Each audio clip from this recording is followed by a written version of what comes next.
It started with the sound of something faint, so faint it was nearly lost beneath the roar of traffic and the endless hum of city noise. A maintenance worker behind a fast food restaurant paused, keys in hand, drawn by a noise no louder than a whisper. It was almost easy to ignore.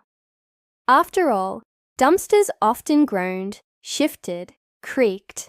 But this sound, this one felt alive. With cautious steps, the worker lifted the lid of the overfilled dumpster, expecting maybe a rat or a raccoon. What was found instead was a pair of wide, glassy eyes peeking out from between torn garbage bags. A kitten, small, barely a handful, covered in oil, shaking uncontrollably, and buried beneath the remains of someone's lunch and weeks of waste. The fur was nearly gone, clinging in wet tufts to bone-thin limbs. The kitten didn't meow, didn't move, just stared, silent, starving, alone. Calls were made. Local shelters were full. The worker, overwhelmed and unsure, called a friend, someone who volunteered with rescue groups. That one phone call changed the fate of that kitten forever. Within an hour, a rescue van arrived. Gloves, towels, warm water bottles, everything needed to carefully extract what looked more like a shadow than a living creature. The smell was overpowering. The kitten had been in that dumpster for days, possibly longer. How it survived, no one could understand. The rescuers named the kitten Ash, not just for the color of the coat, grey, black and smudged, but because, like ashes from a fire, something fragile and broken had survived against all odds. Wrapped in soft flannel and warmed gently under a heating pad, Ash was rushed to the clinic.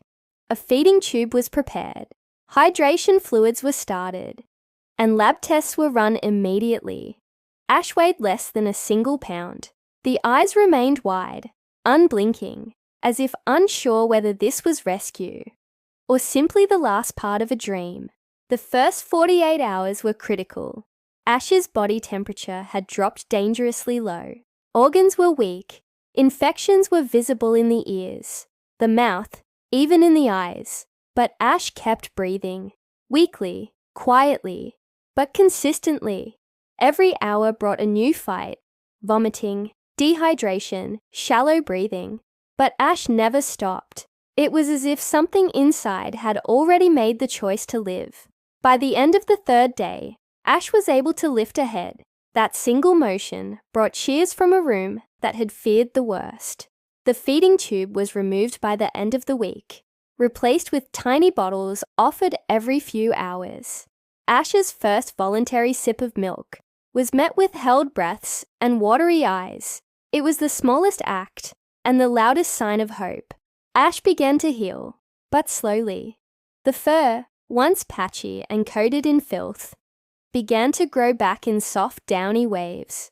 The tail, previously limp and lifeless, started to flick during naps. Most beautifully, the eyes, once wide and empty, began to blink, to track, to connect. A volunteer named Milo took to sleeping in the rescue center those first few weeks.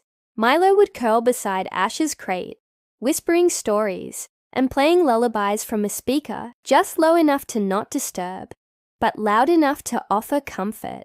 One night, during a lull in the early morning hours, Ash purred. Just once. Just a quiet, barely there sound. But it was real. That sound was a milestone. Not just for Ash, but for the entire rescue team. Ash soon graduated from the incubator crate to a playpen, filled with plush toys, fleece blankets, and a tiny handmade bed. Movement returned, clumsily at first, but steadily.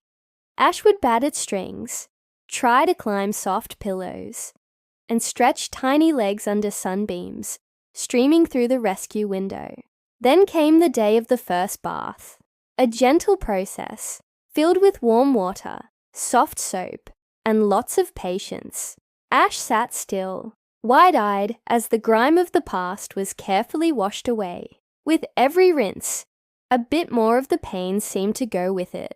By the end, Ash was dry, fluffy, and staring up at the mirror with the look of someone meeting themselves for the first time. Ash's story went viral on social media. Photos of the transformation stunned viewers. From a near-death kitten in a dumpster to a bright-eyed survivor playing with toy mice, the internet responded with overwhelming support. Donations flooded the rescue center. Care packages arrived with tiny sweaters, handmade beds, and even books for Milo to read to Ash. A month into recovery, Ash experienced a growth spurt. Weight doubled, legs strengthened. The once silent kitten began to vocalize. Tiny squeaks that turned into full-on meows whenever food was delayed or attention was lacking. Ash had found a voice and wasn't afraid to use it. Milo became more than just a volunteer. The bond between the two had grown deep. Ash would follow Milo's footsteps like a shadow, climbing onto shoes, sitting atop shoulders, curling up beneath sweaters during long evenings at the shelter. When Milo laughed, Ash chirped. When Milo cried, because sometimes even heroes cry, Ash was there, offering silent warmth and gentle comfort. The day of adoption came quietly. Milo filled out the paperwork, signed every line, and held Ash close. The rescue team didn't cry loudly, but there wasn't a dry eye in the building. Ash left the shelter in a custom carrier, complete with blankets, toys, and a note signed by every team member. This kitten reminded us how to fight for life. At home, Ash met new experiences. Soft couches, houseplants to nibble, windows to stare out of. The transformation from a forgotten kitten in a dumpster to a beloved companion in a warm home was more than just physical. It was spiritual. Ash began to thrive. More toys, more cuddles, more stories. And every night, without fail, Ash would curl beside Milo in bed, resting one paw on a heartbeat that never stopped believing. Months passed. Ash's story continued to inspire.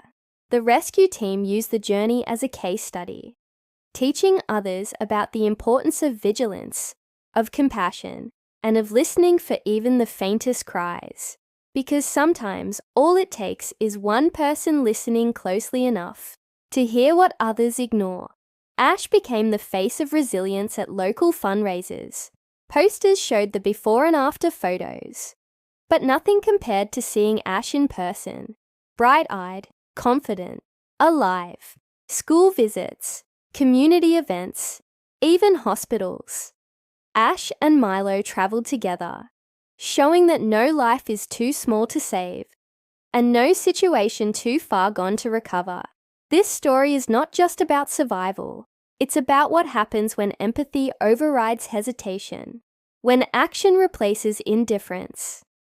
And sometimes, the smallest voices, barely heard, are the ones that change everything.